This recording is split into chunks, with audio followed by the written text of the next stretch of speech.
Imbuga nkoranyambaga zigiye zitandukanye, abantu bagiye batandukanye bari gukomeza kugenda bagaruka kuri uno mugore uri kubona kuri screen zawe. Imbuga nkoranyambaga zigiye zitandukanye uri kugeraho, uri gusangaho uno mudamu.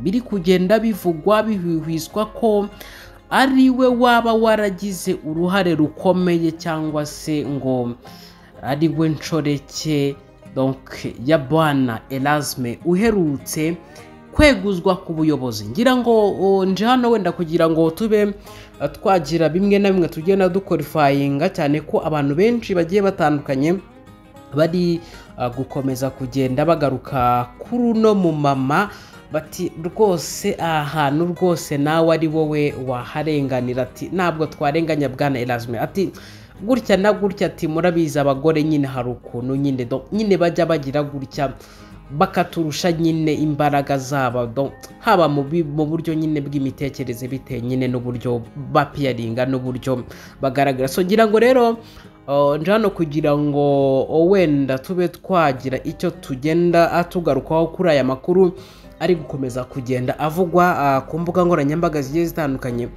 Ngira ngo niba ukoresha imbuga nkoranyambaga zigiye zitandukanye uri kugenda nyine ubona nyine uyu mumama ku mbuga nkoranyambaga nyinshi.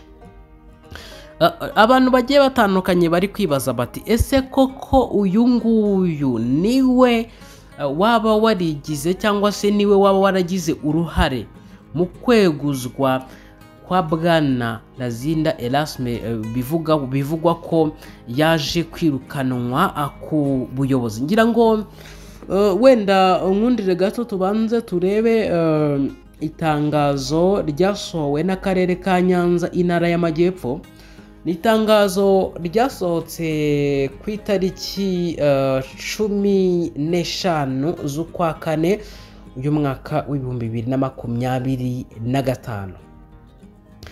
Ni itangazo ryavugaga riti itangazo kuwa 15 Mata 2025 hashingiwe ku itegeko nomero 065 akarongo kaberamye 2021 ryo kuwa 9 z'ukwa 10 2021 rigenga akarere mu ngingo yaryo ya 11.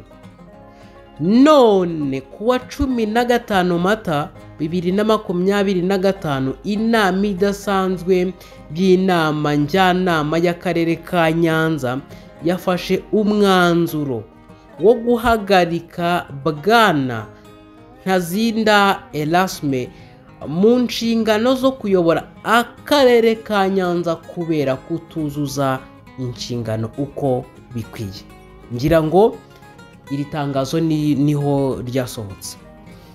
Ngira ngo ndi mu bantu ba mbere babashije kubona iri tangazo ubwo ryari rimara gusohorwa n'akarere ka Nyanza. Ngira ngo nahise ndibona muri ako kanya, ariko nyine nirinda kugira ikintu bivugaho ndabyihorera.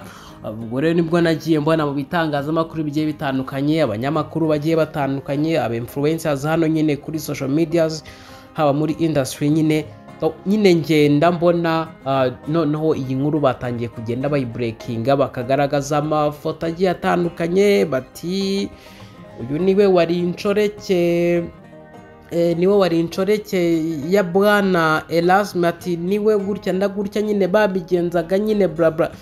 Hanyuma abandi bati bundi se niyo yaba inshoreke ye, ati bivuze ko umuntu nyine yajya agira gutya agasambana akaba yakirukanwa ku buyobozi. Ngira ngo nyine ni ibitekerezo by'abantu bagiye batandukanye bagiye bakomeza kugenda bavuga bagaruka n'ubundi kuri no nkuru ya Bwana Erasme yari ikorwa n'ibitangazamakuru bigiye bitandukanye, ariko wenda ngira ngo ni ibitekerezo wenda byabo ariko bidakuraho iby'abandi. So rero hari n'abanyamakuru rwose bakomeye hano mu gihugu cyacu bagiye bakomeza kugenda bagaruka kuri ino nkuru.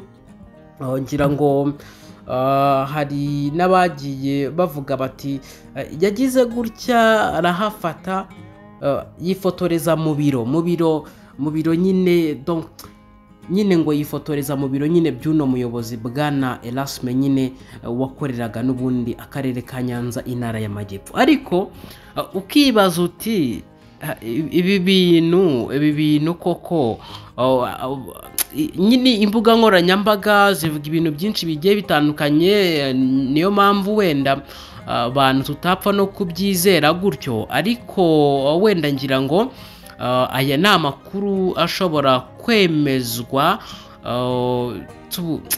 nyine ashobora kwemezwa n'inzego zibifitiye ububasha. Ariko kandi ngira ngo sina ngombwa, sinacyo gifite umumaro wenda kuba baza hano bakerekana nyine uyu muntu uri kugenda uvugwa nyine mu bitangazamakuru bigiye bitandukanye, batuye umugore gutya na gutya, ati nawe ari wowe, ati naho utahagwa gutya na gutya, nyine nyine ngira ngo bagiye bagenda bavuga ibintu byinshi bigiye bitandukanye. Ngira ngo hari n'umunyamakuru nawe ufite izina rikomeye hano mu Rwanda yitwa Oswald Oswakim, yitwa Mutuyeyezu nyine benshi baramuzi. Ngira ngo nawe ubwo yapostingaga cyangwa se yatangazaga aya makuru, yavuze ko hari uvugwa kuba inshoreke ya meya i Nyanza waje kwifotoreza mu ntebe nkuru yo mu karere maze ayitereka kuri konte ye ya Facebook. Ati ese waba ubivugaho iki? Rero ngira ngo mu by'ukuri ni amakuru yagiye akomeza kugenda agarukwaho mu bitangazamakuru bigiye bitandukanye. Ngira ngo hari na bamwe nagiye mbona bagiye bagerageza kuvugisha inzego z'igihugu z'ubugenzacyaha, ariko kandi bamwe bakigira abanyamakuru atari nabo. Mu by'ukuri ubona ko banubahukaga urwego rw'igihugu rw'ubugenzacyaha RIB, kandi ngira ngo ni urwego nyine rwakagombye kuba rwubahwa, udapfa kwibonera uko nyine, udapfa kwifatira uko iboneye nyine ngo ujye kubariza ikibazo ku karubanda. Ntekereza ko nyine nk'umunyamakuru uri profession yakagombye kujya nyine muri inbox akandikira nyine urwo rwego akarubaza koko mu gihe ashaka amakuru ya nyayo yimbitse, cyane ko byagiye bihuhishwa cyane ku mbuga nkoranyambaga zigiye zitandukanye, abantu bagiye batandukanye. Ariko urwego rw'igihugu rw'ubugenzacyaha RIB rwo rwirinda kugira icyo rubivuga, ariko ruvuga ko nyine n'ubundi yamaze kuba yirukanwa ku mirimo nyine bitewe n'uburyo atitwaye neza mu nshingano yari afite. Ariko kandi ngira ngo abantu bagiye batandukanye n'ubundi ikintu nabonye bari gukomeza kugenda bakuririza, nyine bari kugenda bagaruka kuri ino foto nyine muriho muragenda mubona kuri screen zanyu. Ati uyu mugore Kimera, ati nawe ari wowe rwose, ati rwose tuvugisha ukuri, ati nawe ari wowe ahangaha wahagwa. Ariko ukibaza mu by'ukuri nk'umuntu uba watinyutse gufata nyine nk'ibi bintu akaba yabihwihwisa gutya na gutya, ubundi biba byavuye he, bigenda gute? Ariko nanone abanyarwanda n'abahanga baciye umugani, baravuga ngo buriya ngo nanduru ivugira ubusa imusozi. Ese koko uyu mumama muri kubona kuri screen zanyu, ese koko biri kuvugwa ngo niwe waba nyine wari inshoreke ya me? Ese ibi bintu koko banayisinjije simbizi. Gusa wenda ikiriho nge nababwira, ntabwo twapfa guhita dukonfaminga ibintu tuvuge ngo wenda ngo nibyo koko nk'uko twabyumvise mu bitangazamakuru bigiye bitandukanye. Ibi ngibi byatangazwa n'inzego zibifitiye ububasha, ariko kandi zibifite no mu nshingano. Ubwo nicyo mba nshatse kuvuga, ntabwo ari umuntu uwo ari we wese ushobora kwifata ngo agire gutya agenda avuge ngo gutya na gutya ngo byagenze gutya. Oya rwose, abantu mureke gucika ururondogoro, mureke gukomeza gukwirakwiza inkuru zigiye zitandukanye hirya no hino ngo uyu niwe wari gutya na gutya, cyane ko nta burenganzira wowe ufite bwo kuza guhamya umuntu gutya na gutya ngo byagenze gutya na gutya mu gihe utabifitiye ubasha n'ubushobozi. Wenda nsoza icyo navuga, mu nkundire wenda duhinira ahangaha, ariko n'ubundi turakomeza kubakurikiranira amakuru yose 5 kuri 5 n'ubundi ari gukomeza kugenda avugwa hirya no hino mu bitangazamakuru bigiye bitandukanye, naho Imana ikomeze kubandindira, mugire ibihe byiza. Assalamu shalom shalom.